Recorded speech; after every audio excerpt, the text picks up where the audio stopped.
अस्सलाम वालेकुम। आज हम ग्रुप थ्योरी के एक बहुत इम्पोर्टेंट टॉपिक सिमेट्रिक ग्रुप के ऊपर बात करेंगे। इसको आज डिटेल से देखेंगे कि सिमेट्रिक ग्रुप क्या होता है। सबसे पहले हमारे पास एक डेफिनेशन है, permutation on set. Permutation on a set is basically a bijective mapping. एक ऐसी बाइजेक्टिव मैपिंग जो सेट एक्स से सेट एक्स के ऊपर ही डिफाइन की जाती है। इसको हम कहते हैं ये परमुटेशन है किसी सेट के ऊपर। उसका बाइजेक्टिव मैपिंग होना जरूरी है। बाइजेक्टिव के लिए उसका वन वन और ऑन टू होना जरूरी है। तो एक ऐसी बाइजेक्टिव मैपिंग जो किसी सेट से उसी सेट के ऊपर ही डिफाइन की जाए उसे हम कहते हैं वो परमुटेशन है। तो किसी सेट के ऊपर आप जितनी भी परमुटेशन जो है ना वो डिफाइन कर लें, कर सकते हो, उसको हम रिप्रेजेंट करते हैं एस एक्स। कि आपने सारी परम्यूटेशंस की कलेक्शन कर ली, उनको एक सेट की फॉर्म में लिख लिया है, तो उसको हम कहेंगे, उस सेट को हम नाम देंगे एस। जो उसका एक्स फिक्स नहीं है, जो भी आप सेट का नाम दे रहे हैं वो यहाँ पे आएगा।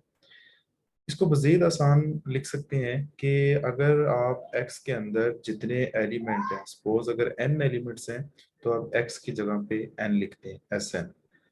तो एस एन किसको रिप्रेजेंट करता है? एस एन रिप्रेजेंट करता है set of all permutations on a set X with N elements. और ये जो एस एन होता है ना, ये ग्रुप बनाता है। तो अगर ये ग्रुप बनाता है तो अब हमें पता है कि एक बाइनरी ऑपरेशन डिफाइन होता है ग्रुप के ऊपर। तो इस ग्रुप के लिए जो बाइनरी ऑपरेशन होगा वो कंपोजिशन ऑफ परम्यूटेशंस होगी, क्योंकि सेट के अंदर परम्यूटेशंस पड़ी हुई हैं। तो जब आप दो परम्यूटेशंस की कंपोजिशन करेंगे तो वो अगेन आपके पास एक परम्यूटेशन ही आएगी। तो इसे हम कहते हैं कंपोजिशन ऑफ परम्यूटेशन। और ये जो एस एन होता है ये ग्रुप बनाता है अंडर द ऑपरेशन, जो कि बाइनरी ऑपरेशन होता है कंपोजिशन ऑफ परम्यूटेशन। इस एस एन को हम कहते हैं symmetric group of degree N. तो सिमेट्रिक ग्रुप बेसिकली क्या होता है? Set of all permutation on a set X. किसी सेट के ऊपर आप जितनी परम्यूटेशन जो है वो डिफाइन कर लें, उन सब की जो कलेक्शन होती है उसे हम कहते हैं वो एक सिमेट्रिक ग्रुप है। डिग्री एन का मतलब है कि जिस सेट के ऊपर आपने इसको डिफाइन की है परम्यूटेशंस, उस सेट की कार्डिनलिटी क्या है, उस सेट में कितने एलिमेंट हैं, उसे हम कहते हैं वो डिग्री है। और इसका जो ऑर्डर होता है हमारे पास वो एन फैक्टोरियल होता है। अगर आपको याद हो तो हमने जब फंक्शंस की टाइप पढ़ी थी तो हमने उसमें देखा था कि जो बाइजेक्टिव फंक्शंस होता है उसकी जो तादाद होती है ना वो एन फैक्टोरियल के इक्वल होती है। तो बेसिकली सिमेट्रिक ग्रुप भी क्योंकि सेट ऑफ ऑल परम्यूटेशंस होते हैं, तो इनका जो एस एन का जो ऑर्डर होता है वो एन फैक्टोरियल होता है। अब इसके एक एग्जांपल देखते हैं। हमारे पास एक सेट है एक्स जिसके अंदर तीन एलिमेंट्स हैं, वन टू थ्री। हम मैपिंग डिफाइन कर सकते हैं एक्स से एक्स के ऊपर। किस तरह से डिफाइन कर सकते हैं कि जी वन से वन के ऊपर, टू से टू, थ्री से थ्री। एक ये बाइजेक्टिव मैपिंग हो गई। दूसरी हम डिफाइन कर सकते हैं कि जी वन टू पे और टू वन पे, थ्री थ्री पे, ये सेकंड। इसी तरह तीसरी ये, चौथी ये, पांचवी ये, छठी ये। तो छह तरह की हम मैपिंग डिफाइन कर सकते हैं एक्स से एक्स के ऊपर। इन छह से ज्यादा और हम मजीद इस पे नहीं कर सकते। तो ये हम मैथमेटिक्स में उसको मैपिंग वगैरह को यहाँ पे इस तरह से रिप्रेजेंट करते हैं। लेकिन जब हम सिमेट्रिक ग्रुप पढ़ेंगे ना तो यही मैपिंग इस तरह से डिफाइन हो जाएगी कि पहली जो है ना उसमें वन वन पे मैप हो रहा है तो उसका मतलब वन के नीचे वन आ जाएगा, टू टू पे टू के नीचे टू आ जाएगा, थ्री थ्री पे तो थ्री के नीचे थ्री आ जाएगा। सेकंड वाली में अगर आप देखें तो वन टू पे मैप हो रहा है तो वन के नीचे टू आ गया, टू वन के ऊपर मैप हो रहा है तो टू के नीचे वन आ गया, और थ्री थ्री पे मैप हो रहा है तो थ्री के नीचे थ्री आ गया। थर्ड मैपिंग देखें कि वन थ्री पे मैप हो रहा है, थ्री वन पे मैप हो रहा है, टू टू पे मैप हो रहा है, तो इस हिसाब से इसको लिख दिया। इसी तरह ये, इसी तरह ये, और ये छह की छह परमुटेशंस को जो है ना इस तरह से हमने लिख दिया।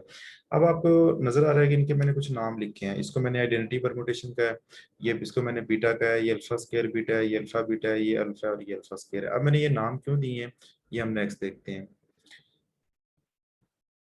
तो एस थ्री जो होता है हमारे पास उसमें ये एलिमेंट्स हैं। एस थ्री के अंदर उसमें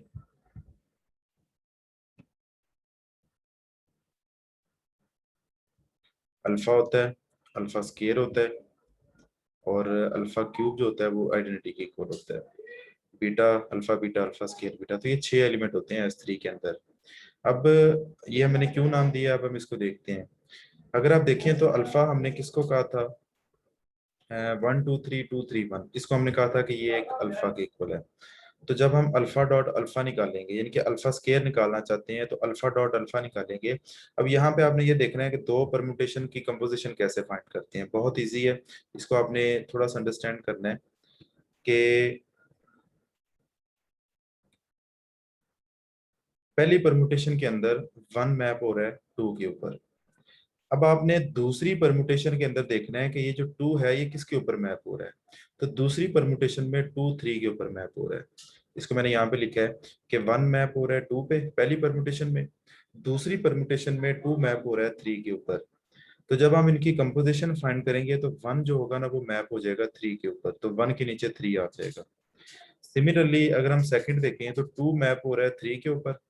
अब हम दूसरी परमुटेशन में देखेंगे कि 3 किसके ऊपर मैप हो रहा है, तो 3 मैप हो रहा है 1 के ऊपर। तो 2 मैप हो रहा है 3 पे, 3 मैप हो रहा है 1 पे। जब हम इनकी कंपोजिशन करेंगे तो 2 मैप हो जाएगा 1 पे, तो 2 के नीचे 1 आ जाएगा। सिमिलरली 3 मैप हो रहा है 1 के ऊपर और इधर 1 मैप हो रहा है 2 के ऊपर, तो 3 मैप हो जाएगा 2 के ऊपर। जब इनकी हम कंपोजिशन करेंगे तो 3 2 के ऊपर मैप हो जाएगा और 3 के नीचे 2 आ जाएगा। तो अगर आप लास्ट पेज में देखें तो ये आपका जो 3 1 2 था ये अल्फा स्केयर की इक्वल आ गया। तो यानी कि इस परमुटेशन का स्केयर लिया तो ये परमुटेशन बन गई है, इसको हम अल्फा स्केयर का नाम दे दिया। अब हम अल्फा क्यूब निकालते हैं। अल्फा क्यूब निकालने के लिए आपको अल्फा स्केयर अल्फा करना पड़ेगा, तो ये अल्फा स्केयर की वैल्यू है, ये अल्फा है। दोनों परमुटेशन को फिर कंपोजिशन निकालते हैं तो वही तरीका है। 1 मैप हो रहा है 3 पे और सेकंड में 3 मैप हो रहा है 1 पे, तो 1 1 के ऊपर मैप हो जाएगा। 2 मैप हो रहा है 1 पे और 1 मैप हो रहा है 2 पे, तो 2 2 पे मैप हो जाएगा। 3 मैप हो रहा है 2 पे, 2 मैप हो रहा है 3 पे, तो 3 3 पे मैप हो जाएगा। तो अल्फा क्यूब बेसिकली हमारे पास आइडेंटिटी के इक्वल आ गया। सिमिलरली हमने एक और परमुटेशन थी उसको बीटा का नाम दिया था। तो ये हम ये बीटा है, ये भी बीटा, इसके हम कंपोजिशन निकालेंगे, ये बीटा स्केयर वो आइडेंटिटी के इक्वल आ गया। फिर हमने ये आपके पास अल्फा स्केयर था और ये बीटा, तो इसकी आपने जब प्रोडक्ट निकाली तो वो हमारे पास अल्फा स्केयर बीटा आ गया, जिसको हमने लास्ट पेज पर अल्फा स्केयर बीटा का नाम दिया है। तो बेसिकली ये जितनी भी परमुटेशन हैं वो एक दूसरे की प्रोडक्ट से ही सारी फाइंड आउट हुई है। तो ये दो परमुटेशन की कंपोजिशन निकालने का तरीका होता है। उसके बाद इनवर्स कैसे निकालते हैं, ये हमारे पास एक परमुटेशन है अल्फा 1 2 3 2 3 1। इसका इनवर्स निकालना चाहते हैं तो आप क्या करें कि नीचे वाली जो ये रो लिखी हुई है ना इसको ऊपर लिख दें, ऊपर रो को नीचे लिख दें। जस्ट रोज को इंटरचेंज करते हैं, 2 3 1 ऊपर चला गया, 1 2 3 नीचे आ गया। अब ये जो आपने ऊपर लिखा था ना इसको अरेंज कर लें। ये जो 1 3 है पूरा कॉलम उठा के पहले लिख दें, फिर 2 1 को दूसरी पे यहाँ पे लिख दें, इसको पूरा कॉलम उठा के अब यहाँ पे लिख दें। तो ये जो अल्फा है ये अल्फा का इनवर्स है। तो अगर आप गौर करें तो ये अल्फा स्केयर के इक्वल है, तो इसका मतलब अल्फा का इनवर्स जो होता है ना वो अल्फा स्केयर होता है। उसके बाद बीटा का इनवर्स आप किसी ये परमुटेशन है इसका इनवर्स निकालना चाहते हैं तो आप क्या करें, 2 1 3 1 2 3 इसको चेंज कर दें। ये जो 1 2 3 था इसको ऊपर लिखते हैं, 2 1 3 को नीचे लिखते हैं, फिर इसको अरेंज करेंगे तो वो इसके इक्वल आ जाएगा। तो अगर आप देखें तो इसका इनवर्स लिया लेकिन वही चीज वापस बन गई है, बीटा का इनवर्स लेने से बीटा ही वापस आया, तो beta inverse is equal to beta. और यहाँ से हम ये भी कह सकते हैं कि इस परमुटेशन का जो बीटा परमुटेशन है इसका ऑर्डर 2 है, क्योंकि हमने स्टार्ट के लेक्चर में देखा था कि ऐसा एलिमेंट जो सेल्फ इनवर्स हो, जिसका इनवर्स खुद के ही इक्वल हो, वो एलिमेंट, उस एलिमेंट का ऑर्डर 2 होता है और उसको हम कहते हैं वो इन्वोल्यूशन एलिमेंट है। तो ये इसमें हमने देखा है कि दो परम्यूटेशंस हो उनको आपने किस तरह से उनकी कंपोजिशन निकालनी है, किस तरह से इनवर्स निकालना है, ये सारी चीजें देखी हैं। अब इनके ऑर्डर्स हैं, S3 है, 3 का फैक्टोरियल ले लें वो 6 होता है, तो इसका मतलब S3 के अंदर 6 एलिमेंट आएंगे। ऑर्डर ऑफ ग्रुप को हमने स्टार्ट में डिफाइन किया था कि number of element in the group, कि किसी ग्रुप में कितने एलिमेंट होंगे वो उस ग्रुप का ऑर्डर होगा। तो S3 के अंदर 6 एलिमेंट होंगे क्योंकि 3 का फैक्टोरियल 6 होता है। अगर आपसे पूछा जाए कि S4 के अंदर कितने एलिमेंट होंगे तो आपने जस्ट 4 का फैक्टोरियल लेना है, तो वो 24 होता है, इसका मतलब S4 के अंदर 24 एलिमेंट्स होंगे। S5 के अंदर 120 एलिमेंट होंगे, S6 के अंदर जो है ना 720 एलिमेंट्स होंगे। तो यहाँ पे ये सिमेट्रिक ग्रुप का छोटा सा एक इंट्रोडक्शन है कि उसका ऑर्डर क्या होता है, उसके अंदर एलिमेंट्स किस तरह के होते हैं उनके, और ग्रुप का ऑर्डर क्या होता है। तो SN को जो है ना हम जनरल इस तरह से ये उसकी रिप्रेजेंटेशन है कि SN जो होता है ना वो अल्फा और बीटा दो एलिमेंट, दो परमुटेशन से जनरेट हो रहा होता है। इसमें अल्फा जो होता है ना उसकी पावर n आइडेंटिटी परमुटेशन के इक्वल होता है, यानी कि जो n यहाँ पे आप ले रहे हैं ना वही अल्फा की पावर n लेंगे तो आपके पास आइडेंटिटी आ जाएगा। अल्फा के अलावा बाकी जितने एलिमेंट होंगे बीटा और अल्फा बीटा की जो प्रोडक्ट होगी सब ऑर्डर 2 के होंगे। ये हम एलिमेंट का ऑर्डर भी हम डिफाइन कर चुके हैं कि आप उसमें ये होता है कि एक एलिमेंट के ऑर्डर से मुराद उसकी वो लीस्ट पॉजिटिव इंटीजर पावर जिस पर वो हमें आइडेंटिटी आंसर दे दे, तो हम कहते हैं कि वो उस एलिमेंट का ऑर्डर है। तो अल्फा का ऑर्डर जो होता है वो एन होता है, और बाकी तमाम एलिमेंट का जो ऑर्डर होता है ना वो हमारे पास टू होता है। तो एस एन जो है वो नॉन साइक्लिक होता है। अब नॉन साइक्लिक आपको समझ आ चुके हो कि जैसे एस थ्री है, तो एस थ्री में अल्फा का ऑर्डर थ्री है लेकिन ग्रुप का ऑर्डर सिक्स है, तो किसी भी एलिमेंट का ऑर्डर ग्रुप के ऑर्डर के इक्वल नहीं होगा, तो इसका मतलब एस थ्री नॉन साइक्लिक है। जितने भी एस एन होते हैं तमाम नॉन साइक्लिक होते हैं, और ये नॉन अबिलियन होते हैं, मतलब दो परम्यूटेशंस कभी भी कम्प्यूट नहीं करती हैं आपस के अंदर, तो ये नॉन अबिलियन होते हैं। और इनकी ये जो कंडीशन होती है ना एन की greater than equal to three से स्टार्ट होती है। थ्री से इसलिए स्टार्ट होती है कि अगर हम n is equal to one लें S1, तो वन का फैक्टोरियल वन नहीं होता है, तो इसका मतलब S1 में एक एलिमेंट होगा, यानी कि ऑर्डर वन का जो ग्रुप होता है ना वो आइडेंटिटी होता है, और वो ट्रिवियली अबिलियन भी होता है और वो साइक्लिक भी होता है। अगर हम n is equal to two put करें तो टू का फैक्टोरियल टू होता है, तो S2 के अंदर दो एलिमेंट होंगे, और हम पढ़ चुके हैं कि जो दो एलिमेंट का जो ग्रुप होता है ना वो अबिलियन भी होता है और साइक्लिक भी होता है, क्योंकि वो प्राइम ऑर्डर है। जब हम थ्री लेंगे ना, थ्री पुट करेंगे तो हमारा आंसर सिक्स आएगा। हमने लास्ट लेक्चर के अंदर ये भी देखा था कि ऑर्डर फाइव तक जितने भी ग्रुप हैं वो सारे अबिलियन हैं, और ऑर्डर फोर का जो ग्रुप होता है ना वो स्मॉलेस्ट नॉन साइक्लिक होता है, अबिलियन भी होता है लेकिन वो स्मॉलेस्ट नॉन साइक्लिक है। और ऑर्डर सिक्स का जो ग्रुप होता है वो स्मॉलेस्ट नॉन अबिलियन ग्रुप होता है, और वो हमारे पास एस थ्री है।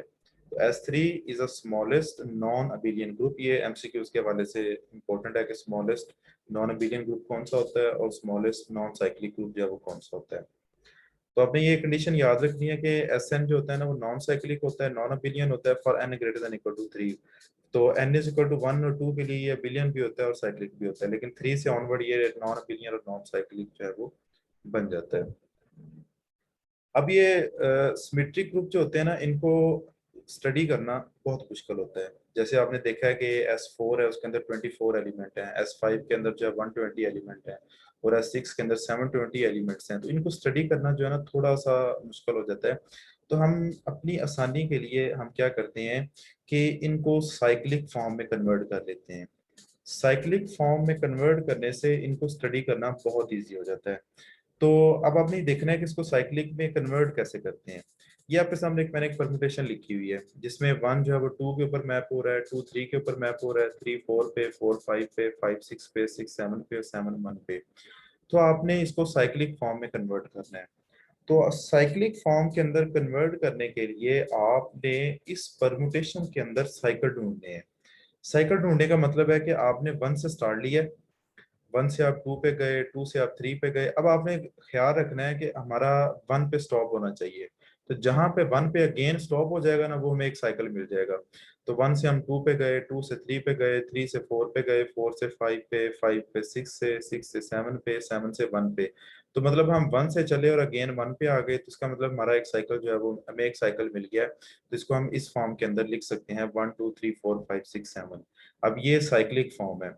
ये अगर ऐसी फॉर्म लिखी हो तो इसका मतलब होता है कि वन टू पे मैप हो रहा है, टू थ्री पे मैप हो रहा है, थ्री फोर पे मैप हो रहा है, फोर फाइव पे मैप हो रहा है, फाइव सिक्स पे मैप हो रहा है, सिक्स सेवन पे मैप हो रहा है, और सेवन अगेन वन पे मैप हो रहा है। तो ये एक साइक्लिक फॉर्म के अंदर हम इसको लिख सकते हैं। तो बजाय आप ये इस तरह की एक परमुटेशन लिखने के, आप इस तरह से एक साइक्लिक फॉर्म के अंदर उसको लिख लें।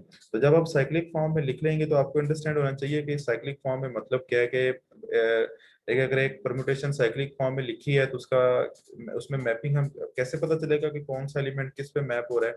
तो वो आपने याद रखना है कि ये इस तरह से मैपिंग होती है कि वन टू पे मैप होता है, टू थ्री पे, थ्री फोर पे, फोर फाइव पे, फाइव सिक्स पे, सिक्स सेवन पे, और सेवन अगेन वन के ऊपर मैप हो जाएगा। और इसकी जो लेंथ होती है, लेंथ बहुत इंपॉर्टेंट है साइकिल की। हम आगे जाके देखेंगे कि ये कैसे इंपॉर्टेंट है और हमारे इसमें इसका फायदा क्या है लेंथ फाइंड करने का। तो अगर इस साइकिल में आप देखें तो इस साइकिल की जो लेंथ है ना वो सेवन है। अच्छा, नेक्स्ट एक और परम्यूटेशन है, उसको हम कन्वर्ट करते हैं साइकिल के अंदर। One two four five six, इसमें थ्री नहीं है, one six five four two. अब हमने सबसे पहले साइकिल ढूंढना है। तो वन मैप हो रहा है वन पे, तो पहला साइकिल हमें यहीं पे मिल गया है, फिक्स है, मतलब वन वन पे मैप हो रहा है। अच्छा, ये बात आपने याद रखनी है कि जब भी साइक्लिक में आपने लिखना है तो जो एलिमेंट अपने आप के ऊपर मैप हो रहा होगा ना उसको हमने साइकिल में नहीं लिखना। उसको लिखने से या ना लिखने से कोई फर्क नहीं पड़ता, लेकिन अंडरस्टूड होता है कि वो एलिमेंट जो है ना वो मौजूद है।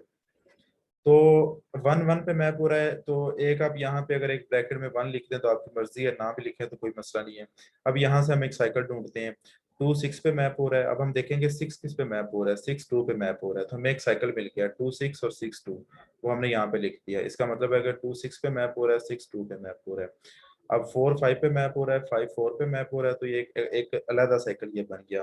तो किसी भी परमुटेशन के अंदर आपको हो सकता है कि एक ही साइकिल मिल जाए, हो सकता है कि एक से ज्यादा साइकिल मिल जाए। तो जो जो आपको साइकिल मिलते जाएंगे आपने उनको साइकिल फॉर्म के अंदर यहाँ पे लिखते जाना है। एक और परमुटेशन एग्जांपल देखते हैं। वन से स्टार्ट करते हैं। वन मैप हो रहा है थ्री के ऊपर, अब हम देखेंगे थ्री किस पे मैप हो रहा है, थ्री मैप हो रहा है फाइव के ऊपर। फिर अगेन फाइव मैप हो रहा है वन के ऊपर, तो हमें एक साइकिल मिल गया। साइकिल कौन सा है, one three, three five, five one. तो ये हमारे पास वन थ्री फाइव एक साइकिल बन गया। अब ये टू टू पे मैप हो रहा है, ये फिक्स हो गया टू, इसको हम नहीं लिखेंगे। और थ्री ये वाला भी हो गया। अब फोर से ये वाली कॉलम देखिए, फोर मैप हो रहा है सिक्स के ऊपर, सिक्स मैप हो रहा है सेवन के ऊपर, सेवन मैप हो रहा है फोर के ऊपर। तो एक साइकिल हमें ये मिल गया, तो इसको हम एक अलहदा से लिख लेंगे। तो जो फिक्स होता है ना एलिमेंट, उसको साइकिल फॉर्म में नहीं लिखते। लिखे या ना लिखे उसको मसला नहीं होता उसका। तो ये साइकिल फॉर्म के अंदर इसको लिखने का तरीका होता है।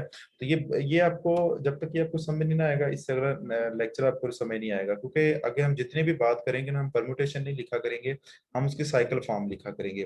तो आपको सबसे पहले ये पता होना चाहिए कि अगर एक परमुटेशन लिखी हुई है तो उसकी साइकिल फॉर्म कैसे लिखते हैं और उसमें लेंथ कैसे निकालते हैं। तो अगर हम ये देखें तो इस परमुटेशन की हमें दो साइकिल लिखी है और दोनों की लेंथ टू है। इस परमुटेशन को हमने दो साइकिल की फॉर्म में लिखा और दोनों की लेंथ थ्री है।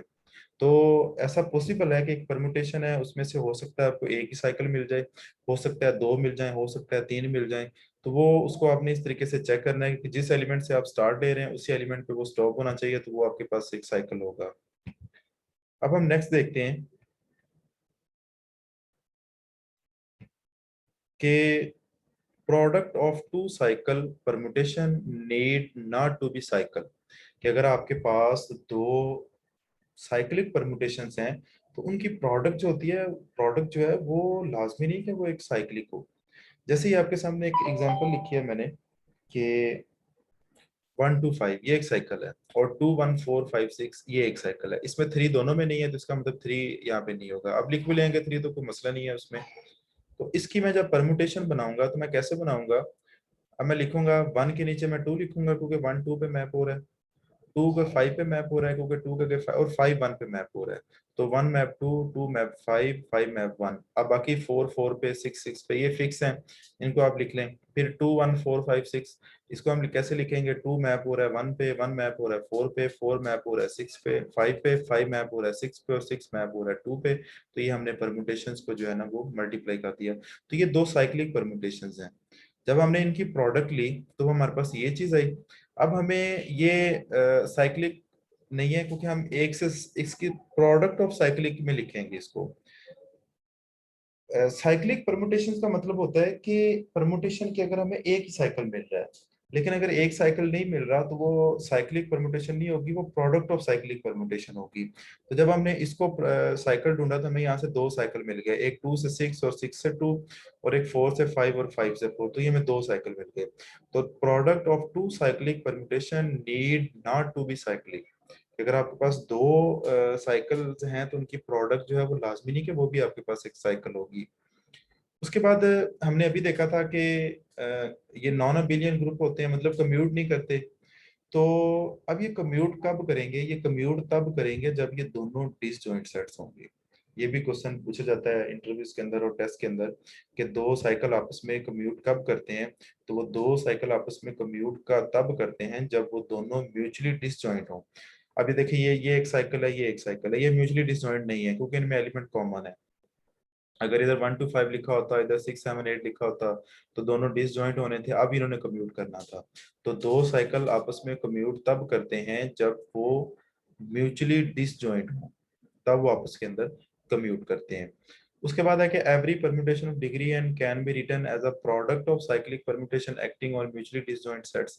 वो है कि आपके पास कोई भी परम्यूटेशन है, अगर आप उसको साइक्लिक फॉर्म में नहीं लिख सकते तो आप उसको प्रोडक्ट ऑफ साइक्लिक फॉर्म में लाजमी लिख सकते हैं। और वो जो प्रोडक्ट होगी ना वो डिसजॉइंट होती है। इसको हम एग्जांपल देखते हैं इसकी। S3 था हमारे पास। S3 के अंदर हमने ये वाले एलिमेंट लिखे थे। सबसे पहले आइडेंटिटी परम्यूटेशन है, तो इसमें हम इसको इस फॉर्म में लिखेंगे 1 2 3। ये 1 1 पे मैप हो रहा है, 2 2 पे मैप हो रहा है, 3 3, तो ये अलग अलग एक एक लेंथ के आ जाएंगे, तो ये इनकी लेंथ 1 होगी।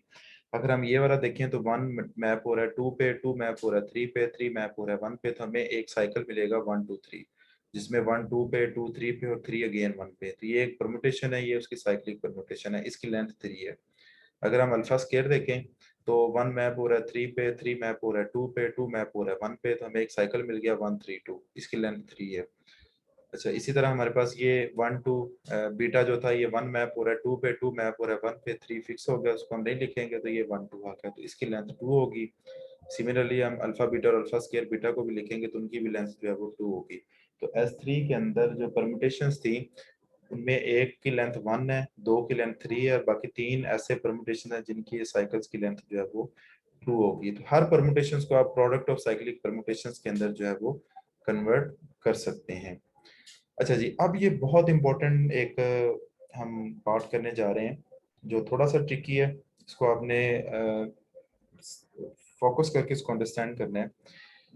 हमने देखा कि S3 के अंदर हमारे पास एक लेंथ 1 का साइकिल था। लेंथ 1 का आइडेंटिटी हमेशा लेंथ 1 की होगी, उसको तो हम बात नहीं करेंगे।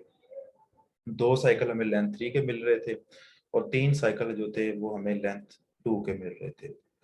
अब क्या ऐसा पॉसिबल है कि हम S3 ना लिखें? मतलब S3 के अंदर 6 एलिमेंट थे, हमने इसको लिख के देख लिया कि इसमें साइकिल बना लिए।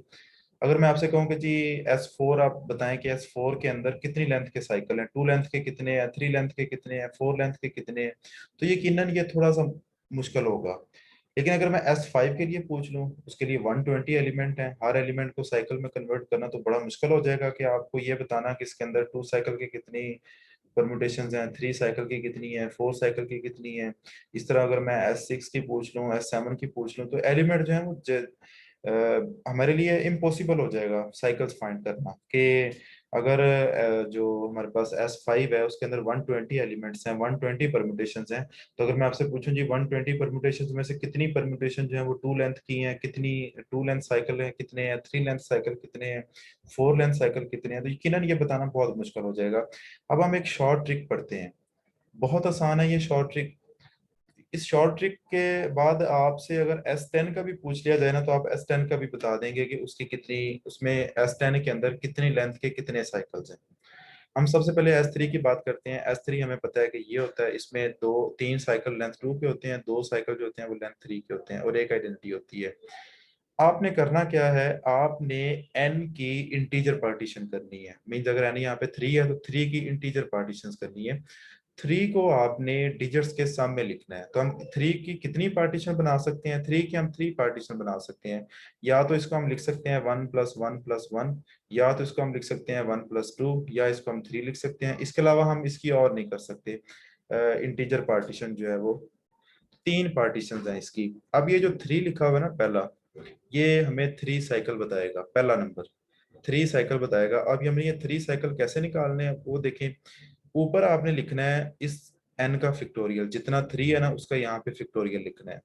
नीचे आपने, ये 3 एक ही है तो 3 की पावर 1, और साथ ब्रैकेट में इस पावर का फैक्टोरियल लेना है।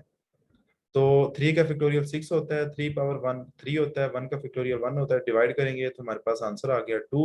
इसका मतलब है कि S3 के अंदर जो 3 साइकिल्स हैं, लेंथ 3 के जो साइकिल हैं वो 2 हैं, ये हमारे पास सामने लिखे हुए हैं। अब हम दूसरी पार्टीशन देखते हैं। इसमें हमारे पास लिखा हुआ है 1 + 2। 1 को हम कंसिडर नहीं करेंगे, हम 2 को देखेंगे। तो इसका मतलब है हम यहाँ पे इस ये जो पार्टीशन है ना, ये हमें 2 साइकिल बताएगी कि S3 के अंदर लेंथ 2 के कितने साइकिल्स हैं। तो आपने कैसे लिखना है उसको? सबसे पहले आपने ऊपर जो ये n होगा उसका फैक्टोरियल, जो कि n हमारा 3 है तो उसका 3 का फैक्टोरियल ऊपर आ जाएगा। अब नीचे हमारे पास, क्योंकि यहाँ पे दो नंबर हैं, एक 2 है और एक 1 है, तो 2 हमारे पास एक ही है इसमें, तो 2 की पावर 1 और पावर का फैक्टोरियल ब्रैकेट में। 1 भी एक ही है तो 1 की पावर 1 और साथ 1 का फैक्टोरियल। तो इसको हम हल किया हमने, तो हमारे पास 3 आंसर आया। तो इसका मतलब S3 के अंदर लेंथ 2 के 3 साइकिल हैं, और वो हमने लिखे हुए हैं कि ये 3 साइकिल हैं हमारे पास।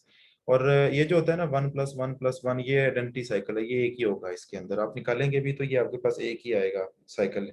तो इस इन कैलकुलेशन से हम बगैर उसको लिखे सेट ग्रुप को हम बता सकते हैं कि लेंथ 3 के अंदर लेंथ किसी भी सिमेट्रिक ग्रुप के अंदर लेंथ 2 के कितने साइकिल हैं, लेंथ 3 के कितने साइकिल हैं, लेंथ 4 के कितने साइकिल हैं, वो सारे हम इसके अंदर जो है वो बता सकते हैं।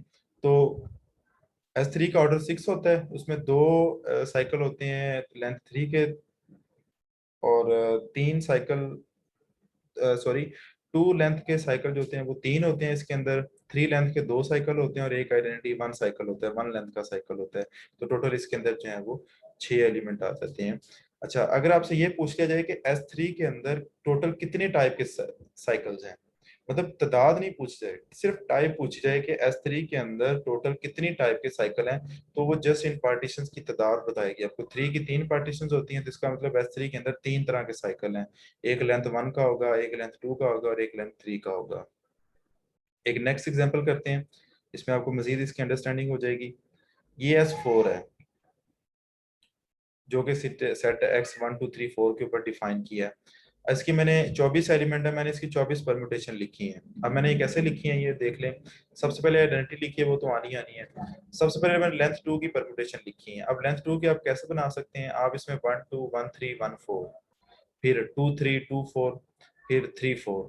तो ये आपने इसके अंदर 1 2 3 4 5 6 परम्यूटेशन आपने लेंथ 2 की बना ली, ये साइक्लिक फॉर्म में ली, ये परम्यूटेशन है। 1 2 एक परम्यूटेशन है, साइक्लिक परम्यूटेशन है, इसमें 1 मैप हो रहा है 2 पे, 2 मैप हो रहा है 1 पे, और इसमें 3 और 4 भी हैं लेकिन मैंने लिखे नहीं यहाँ पे, और वो 3 3 पे मैप हो रहा है, 4 4 पे मैप हो रहा है। अगर आप ये साइक्लिक परम्यूटेशन देखें 1 3, तो इसका क्या मतलब है कि 1 3 पे मैप हो रहा है, 3 1 पे मैप हो रहा है, बाकी बचे 2 और 4, तो 2 2 पे मैप हो रहा है, 4 4 पे मैप हो रहा है। इस तरीके से ये लेंथ 2 की लिख लेंगे, तो 6 परम्यूटेशन हमें मिलेंगी लेंथ 2 की। अब हम लेंथ 3 की अगर लिखना चाहें तो हम वो भी लिख सकते हैं। लेंथ 3 की आप लिखेंगे 1 2 3 1 3 4 1 2 4 1 3 2, आप पॉसिबल आप लिख लें जितनी बनती हैं। तो अगर हम देखें तो ये हमारे पास बनेगी 1 2 3 4 5 6 7 और 8, 8 परम्यूटेशन हमारे पास जो है ना वो लेंथ 3 की बनेगी। फिर हम लेंथ 4 की भी परम्यूटेशन बना सकते हैं इसके अंदर, और वो हमारे पास बनेगी 1 2 3 4 5 6, 6 परम्यूटेशन हमारे पास लेंथ 4 की बनेगी। अब लेंथ जो 4 की परम्यूटेशन है ना, वो उनको हम डिसजॉइंट फॉर्म में भी लिख सकते हैं, ये हमने ऊपर जैसे लिखा था। जैसे ये 1 2 3 4 है, तो इसको मैं 1 2 और 3 4 लिख सकता हूँ। 1 2 4 3 को आप डिसजॉइंट करेंगे तो वो यही परम्यूटेशन बनेगी। तो इन दोनों की एक डिसजॉइंट परम्यूटेशन ये भी है, इन दोनों की ये बनेगी, इसकी और इसकी ये बनेगी, और लास्ट वाले की ये बनेगी। यानी कि अगर आपके पास एक लेंथ 4 की है, उसको आप 2 2 के लेंथ में भी लिख सकते हैं। अगर लेंथ 5 की एक परम्यूटेशन है तो उसको आप डिसजॉइंट फॉर्म के अंदर एक लेंथ 2 का और एक लेंथ 3 का उसकी साइकिल की फॉर्म में भी लिख सकते हैं। तो ये मैंने एक सेट आपके सामने जो है ना वो लिख दिया। अब हम इन्हीं सारी कैलकुलेशंस को हम देखेंगे कि अगर मैं ये सारा सेट मैं ना लिखूं तो इसके बगैर मैं कैसे निकाल सकता हूँ परम्यूटेशंस। तो उसके लिए वही तरीका है कि आपको सबसे पहले क्योंकि एन हमारा 4 है तो 4 की आपको पार्टीशंस करनी पड़ेगी। 4 की पार्टीशन सबसे पहले हम 4 को इस तरीके से लिख सकते हैं, फिर हम 4 को 1 + 1 + 2 लिख सकते हैं, फिर हम 4 को 1 + 3 लिख सकते हैं, फिर हम 4 को 2 + 2 और फिर 4। तो 4 की जो पॉसिबल पार्टीशंस है ना वो ये 5 पार्टीशंस हैं। तो इसका मतलब है कि इसके अंदर 5 तरह के साइकिल्स हैं।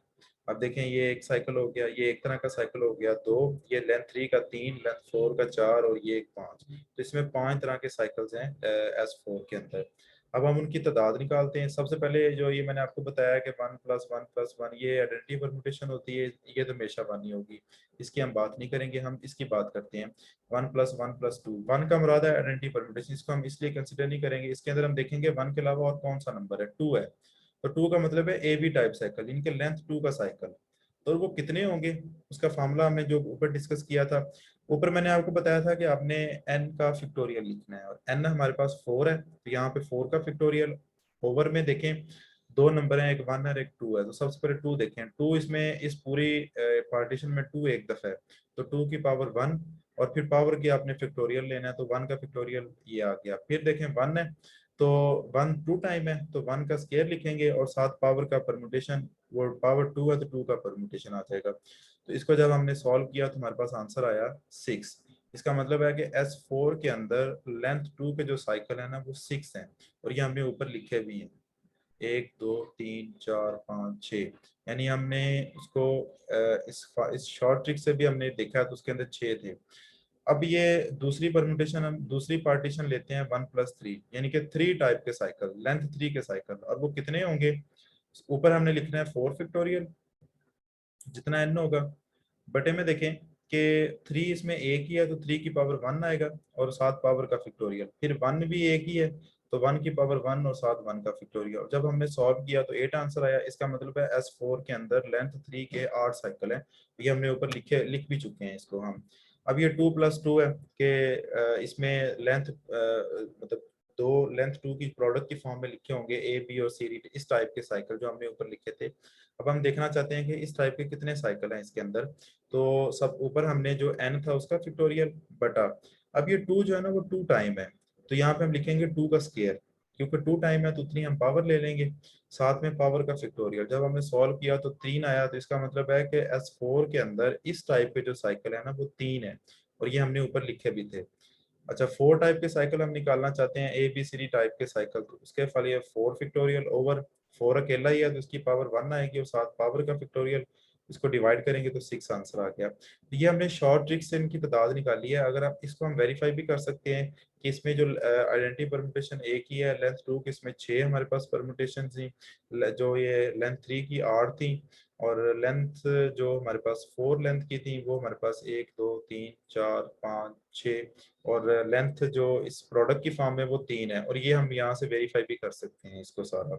तो इसमें टोटल 24 एलिमेंट होते हैं S4 के अंदर, और ये उनकी लेंथ की तादाद है कि उसमें जो लेंथ 2 के 6 होते हैं, लेंथ 3 के 8 होते हैं, लेंथ 4 के जो है वो हमारे पास प्रोडक्ट फॉर्म में जो वो 3 है, और लेंथ 4 के जो है वो 6 है। तो ये हम इस तरीके से इनके साइकिल निकाल सकते हैं। अब S5 जो है उसका ऑर्डर 120 है। अब 120 एलिमेंट्स, 120 परम्यूटेशन लिखना बहुत मुश्किल काम है, तो हम इसको शॉर्ट ट्रिक लगाते हैं। हम क्या करेंगे, 5 की इंटीजर पार्टीशन कर लेते हैं। अब 5 की इंटीजर पार्टीशन जो है वो क्या क्या क्या हो सकती हैं? पहली तो ये बनेगी, फिर हम इसको 1+4 लिख सकते हैं, फिर इसको हम 2+3 लिख सकते हैं, तो ये इसकी पार्टीशंस बन सकती हैं। और ये टोटल पार्टीशंस हैं 1 2 3 4 5 6 7। तो इसका मतलब है कि S5 के अंदर 7 तरह के साइकिल हैं, 7 टाइप के साइकिल हैं। और वो 7 टाइप के साइकिल कौन से होंगे? सबसे पहले उसमें होंगे लेंथ 2 आइडेंटिटी होगा एक, फिर दूसरे नंबर पे उसमें लेंथ 2 के होंगे, तीसरे नंबर पे उस पर लेंथ 3 के होंगे, चौथे नंबर पे उस पर लेंथ 4 के साइकिल होंगे, पांचवें नंबर पे उस पे 4 की जब हम डिसजॉइंट में करेंगे 2 लेंथ के वो बनेंगे, छठे नंबर पे उसमें लेंथ 5 के होंगे, और सातवें नंबर पर 5 की डिसजॉइंट यानी कि एक लेंथ 2 का और एक लेंथ 3 का उसकी प्रोडक्ट की फॉर्म में इसको लिखेंगे। तो ये 7 टाइप के साइकिल होंगे। अब हम इनकी तादाद निकालते हैं। ये तो आइडेंटिटी है, ये एक ही होना है, इसको तो हम नहीं हल करेंगे। ये देखते हैं 1+4, इसका मतलब है 4 टाइप साइकिल की लेंथ 4 के, तो ऊपर हम लिखते होते हैं n का फैक्टोरियल बटे में 4 की पावर 1 और 1 का फैक्टोरियल, फिर 1 4 को एक दफा ही है तो उसकी पावर 1 आएगी। इसको सॉल्व किया 30 आंसर आया। इसका मतलब है S5 के अंदर लेंथ 4 के 30 साइकिल्स हैं। फिर हमने 2+3 किया। 2+3 का मतलब है इस टाइप के साइकिल जिसमें एक लेंथ 2 का हो और एक लेंथ 3 का हो, तो 5 फैक्टोरियल लिया। अब एक 2 लिखा है, 2 1 टाइम है तो इसकी पावर 1 आएगी, और साथ 1 का फैक्टोरियल, 3 भी एक दफा है तो 3 की पावर 1 और 1 का फैक्टोरियल, तो हल किया तो आंसर 20 आया। इसका मतलब है कि S5 के अंदर इस टाइप के जो साइकिल है ना वो 20 है। फिर हमने तीसरी टाइप ली 1+1+1+2 यानी कि AB टाइप लेंथ 2 के साइकिल्स, वो ऊपर हमने 5 फैक्टोरियल लिखा। अब नीचे देखें जो ये जो 1 है ये 3 टाइम है, तो 1 का क्यूब इंटू 3 फैक्टोरियल, फिर जो 2 है ना वो 1 टाइम है तो 2 का पावर 1 और 1 का फैक्टोरियल। इसको सॉल्व किया तो 10 आंसर आया। इसका मतलब है S5 के अंदर लेंथ 2 के जो साइकिल्स है ना वो 10 है आपके पास। फिर उसके बाद अगर हम देखें ये 1+1+3 यानी कि ABC टाइप के साइकिल, तो इसमें 1 2 टाइम है तो 1 का स्क्वायर और साथ पावर का फैक्टोरियल, फिर 3 1 टाइम है तो 3 की पावर 1 और 1 का फैक्टोरियल। इसको सॉल्व किया तो हमारा आंसर 20 आया। इसका मतलब है कि S5 के अंदर लेंथ 3 के 20 जो है ना हमारे पास वो साइकिल्स होते हैं। तो इस तरीके से आपके पास कोई भी परम्यूटेशन हो, अगर आपसे एक क्वेश्चन पूछा जाता है यहाँ से दो तरह के क्वेश्चन पूछे जा सकते हैं। आपसे पूछा जा सकता है कि किसी एक खास सिमेट्रिक ग्रुप के अंदर S4, S5, S6 में कितनी टाइप के साइकिल हो सकते हैं।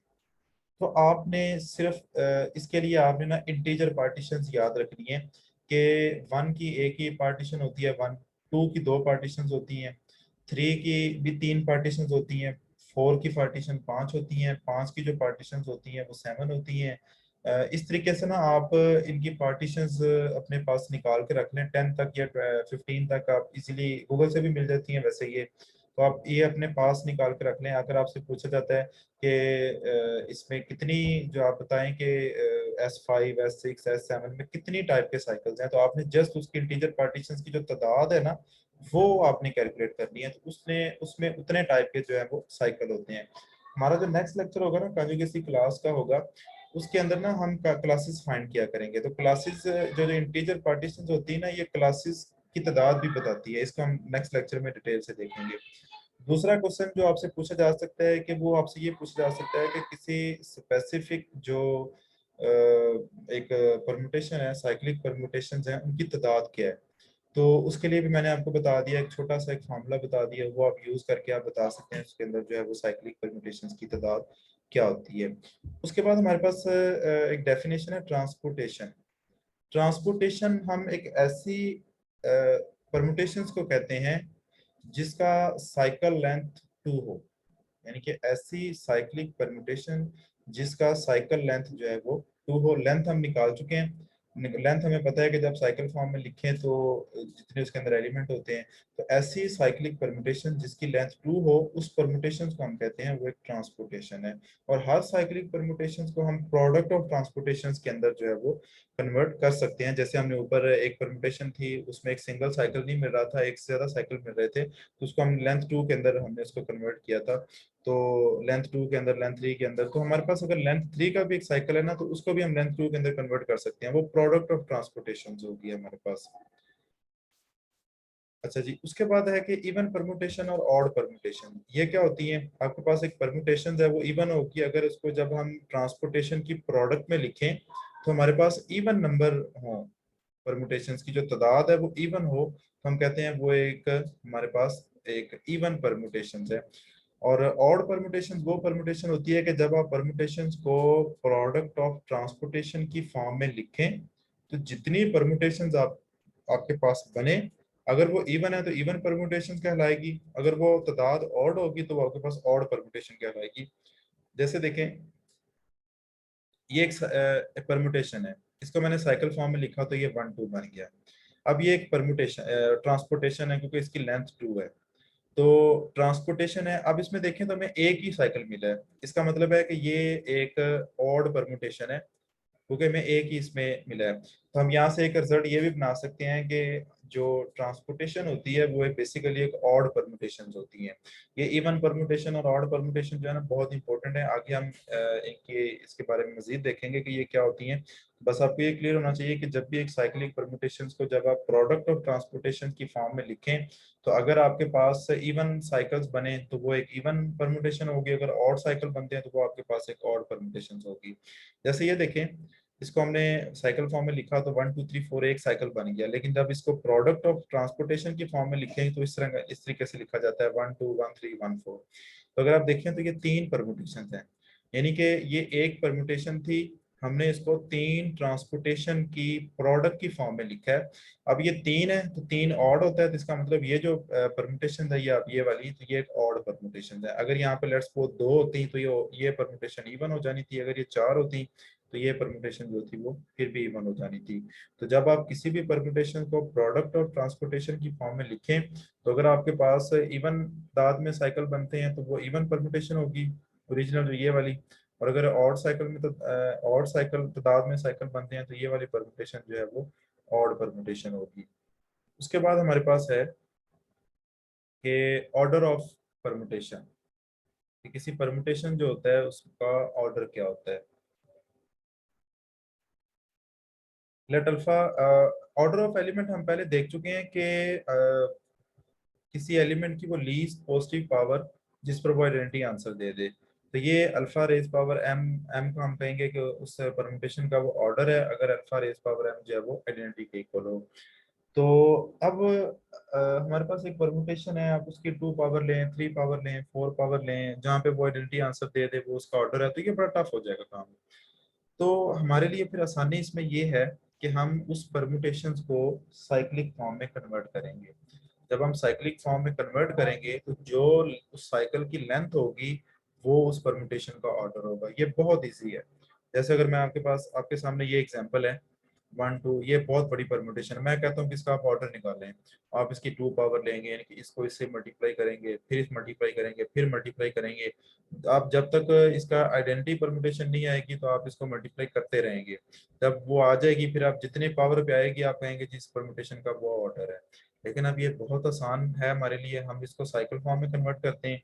साइकिल फॉर्म में जब कन्वर्ट किया तो हमारे पास ये इसकी लेंथ 7 आई, इसका मतलब है इस परम्यूटेशन का ऑर्डर जो है वो 7 है।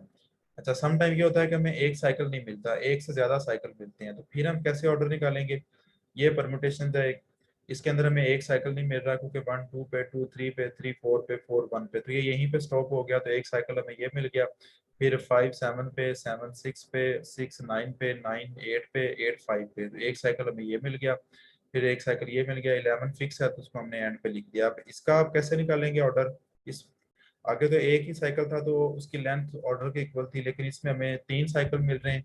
तो इसका ऑर्डर निकालने के लिए आपने तमाम साइकिल्स की लेंथ का एलसीएम लेना है। इसकी ये 4 है, ये 5 है, ये 2 है, तो 4 5 2 का जो एलसीएम होता है वो 20 होता है। इसका मतलब इस परम्यूटेशन का जो ऑर्डर है वो हमारे पास 20 है। तो ये भी एक बड़ा इंपॉर्टेंट पार्ट है, पूछा जाता है कि परम्यूटेशंस का ऑर्डर किस तरह से फाइंड किया जाता है।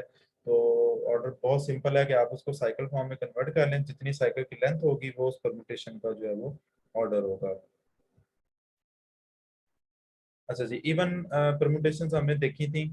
इवन अगर आप एक इवन परम्यूटेशन और एक दूसरी भी इवन, दो परम्यूटेशन को मल्टीप्लाई करते हैं, अगर दोनों इवन है तो आंसर भी इवन होगा, दोनों ऑड है तो आंसर फिर भी इवन होगा, अगर एक इवन और एक ऑड है तो आंसर आपका फिर भी ऑड होगा।